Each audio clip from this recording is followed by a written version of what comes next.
जंतर मंतरवर सोनम वांगचुक सरांचं सुरू असलेल्या आमरण उपोषणामुळे खरं तर जिंकलं कोण असा विषय सर्वसामान्य लोकांसमोर येतोय. सरकार जिंकलं की सोनम वांगचुक सर जिंकलं असा प्रश्न तुम्हाला पडला असेल. खरं तर सोनम वांगचुक सरांची ओळख या देशाला संपूर्ण जगाला माहिती आहे. लडाखमध्ये त्या ठिकाणी राहून त्या ठिकाणच्या विद्यार्थ्यांचं भविष्य घडवणं असेल, त्या ठिकाणी वेगवेगळे शोध लावणं असेल, हे कार्य त्यांचं आहे जे जागतिक लेवलला ओळखलं जातं. त्यांना आशिया खंडातील सर्वोत्कृष्ट पुरस्कार मिळाला.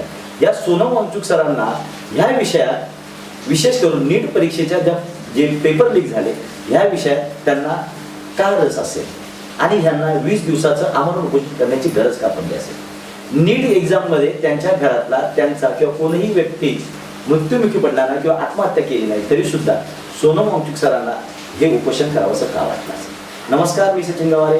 आपल्या या फेसबुक चॅनलमध्ये आपलं स्वागत आहे. आपण चर्चा करत आहोत काल जे जंतर मंतरवर सोनम वांगचुक सरांचं सुरू असलेलं उपोषण सरकारने कशा प्रकारे हाताळण्याचं गरज होतं आणि ती कशा प्रकारे हाताळलं गेलं.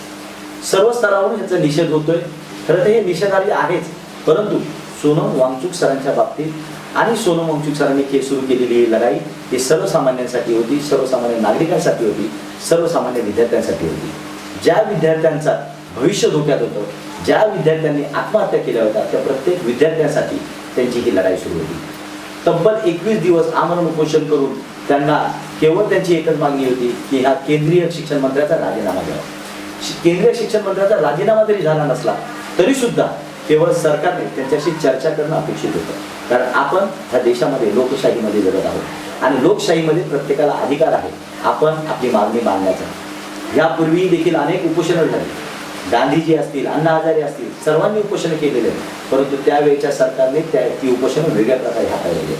परंतु ह्यावेळेस जो काही त्यांच्यावर अत्याचार झाला, ज्या प्रकारे पोलीस प्रशासनाने त्यांचं उपोषण हाताळण्याचा प्रयत्न केला, उपोषण तोडण्याचा प्रयत्न केला, हा पूर्णपणे निषेधार्ह आहे आणि संविधानिक नाही.